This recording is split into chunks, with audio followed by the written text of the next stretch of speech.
There are moments in life that stop you cold. Moments that remind you no amount of fame, no number of cameras, and no television legacy can shield you from the kind of grief that comes with losing someone you've known since you were just a kid. For Mike Wolfe, that moment came on the night of September 30th, 2024. And when he finally put his feelings into words, millions of people felt it. This is the story of one of the most genuine friendships television ever accidentally documented, and what happened when it came to an end. Most people know Mike Wolfe as the guy behind the wheel of that iconic white cargo van, hunting down rusty gold across rural America. But long before American pickers made him a household name, he was just a kid in Iowa who couldn't stop collecting things. And somewhere in those early years, he crossed paths with a boy named Fritz. They met in 8th grade, two kids from the same part of the world, wired the same way, obsessed with old things that everyone else had forgotten about. What started as a shared hobby became a genuine bond, the kind that doesn't need constant contact to stay alive, because it's built on something deeper than circumstance. They didn't just talk about picking, they lived it. Long before any network showed interest, Wolfe and Fritz were already hitting the road together. No destination, no plan, just a shared hunger to find something interesting and historic. Those trips weren't content. They were just two friends doing what they loved. That detail matters, because it explains everything that came later. When Wolfe started pitching American pickers to networks, Fritz was right beside him. 5 years of rejections, 5 years of being told no. And through every single one of them, Fritz never doubted it for a second. Wolfe has said plainly, he wouldn't be where he is today without Fritz. American Pickers premiered on the History Channel in January 2010 and immediately found an audience. There was something magnetic about it. Two guys with genuine enthusiasm pulling forgotten treasures out of barns, basements, and junkyards. It wasn't scripted drama. It wasn't manufactured tension. It was just real. Fritz became known as the bearded charmer. He had a warmth about him that translated effortlessly to screen. Fans didn't just like him, they felt like they knew him. And that was because what you saw was exactly what you got. The same man off camera as on it. Funny, sensitive, deeply passionate about the things he collected. Over 10 years of filming together, Wolfe and Fritz built something that most television duos never manage, an authentic connection that viewers could actually feel. Fritz was also the godfather to Wolfe's nieces. This wasn't a professional partnership with a friendly face on it. This was family. In 2020, Fritz quietly disappeared from American Pickers. The official explanation was back surgery, and the details were brutal. His spine had been deteriorating for years, to the point where doctors told him it was close to splitting in half. The surgery left him with 185 stitches and 2 metal rods in his spine. On top of that, Fritz had been battling Crohn's disease for more than 30 years, a condition with no cure that made every single day unpredictable. But the full picture was more complicated than just physical health. In July 2021, Wolfe publicly confirmed that Fritz would not be returning to American Pickers. He cited addiction struggles, opioids, and alcohol, and expressed genuine sadness about the situation. Fritz didn't take that quietly. He told the press that Wolfe hadn't called him in 2 years while he was dealing with all of this, that he didn't believe Wolfe's public words were sincere.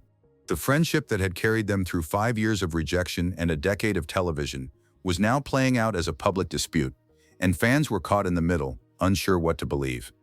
The truth, as it usually does, sat somewhere more human than either headline suggested. Two people who cared about each other, dealing with things neither of them fully knew how to handle. In July 2022, a friend of Fritz's found him unconscious on the floor of his Iowa home. He had suffered a severe stroke. It wasn't a minor medical event, it was catastrophic. The damage was extensive enough that Fritz was no longer able to care for himself, manage his finances, or make decisions about his own life. A guardianship and conservatorship were filed on his behalf shortly after. From that point forward, Fritz's world shrank dramatically. He cycled in and out of hospitals, rehabilitation facilities, and nursing homes. The complications kept coming. Pneumonia, seizures, a heart condition called aortic stenosis that restricts blood flow, and COPD affecting his lungs. People who visited him in the nursing home described watching half of his body completely non-functional. He would try to lift his arm, and it would just drop. He grew frustrated because he couldn't say what he wanted to say, couldn't do what he wanted to do. One friend who spent time with him in those final years put it plainly. Frank could have held on longer, but the will to keep fighting wasn't fully there anymore. And given everything he had been through, it's impossible to judge him for that. His estate, estimated at around $6 million, and including his home, motorcycle collection, and antiques, would later become the subject of a legal dispute. His father challenged the validity of a will Fritz had signed in 2023. But that legal battle belongs to a different chapter. What matters here is the man himself, and what was happening to him while the world mostly looked the other way. By May 2023, something shifted. Fritz reached out.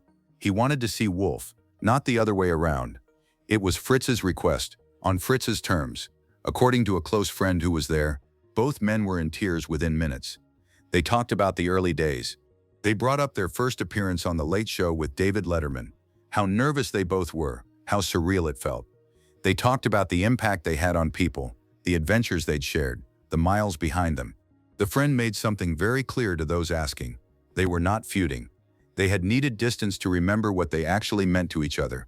That distinction mattered enormously to both men. During that reunion, Fritz told Wolfe he wanted to come back to American Pickers. He felt ready. But when he'd reached out to the network himself, the showrunner had promised to call back the next day, and never did. That call never came. Fritz never got his return. The window closed before either of them could do anything about it. In late September 2024, Wolfe got the call that Frank wasn't doing well. He didn't hesitate. He got to the hospice facility in the Midwest and made it to Fritz's side roughly an hour before he passed. He wasn't alone. Fritz's mother's closest friend was there too, keeping a quiet vigil in those final moments. Wolfe held his hand. He rubbed his chest. He told him he loved him. And when he could see that Fritz was struggling, he leaned in and asked him to go find his mom, who had passed away before him. Then he watched his best friend of nearly 50 years take his last breath. Afterward, Wolfe reached over and gently closed his eyes. Frank Fritz passed away on September 30th, 2024. He was 60 years old. The official cause was the long-term consequences of his 2022 stroke.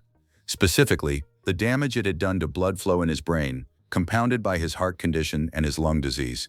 He died in hospice care, surrounded by the people who had shown up for him even when things were hardest. When Wolfe posted his tribute to Instagram, the response was immediate. People who had grown up watching American Pickers, who had spent years hoping the two would reconcile, who had followed this story through all its painful chapters, they felt the full weight of it in his words. He wrote that he had known Frank for more than half his life, that what viewers saw on television was always exactly what he saw too. A dreamer, equally sensitive and funny, exactly the same off-camera as on it.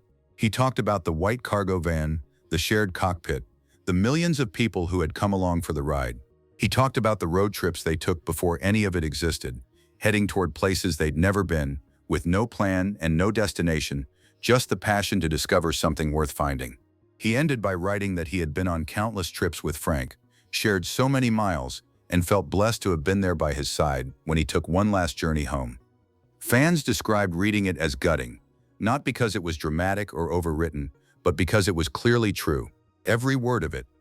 The History Channel and the production company behind American Pickers released their own statement, calling Fritz the bearded charmer and remembering his relentless pursuit of vintage motorcycles and bikes.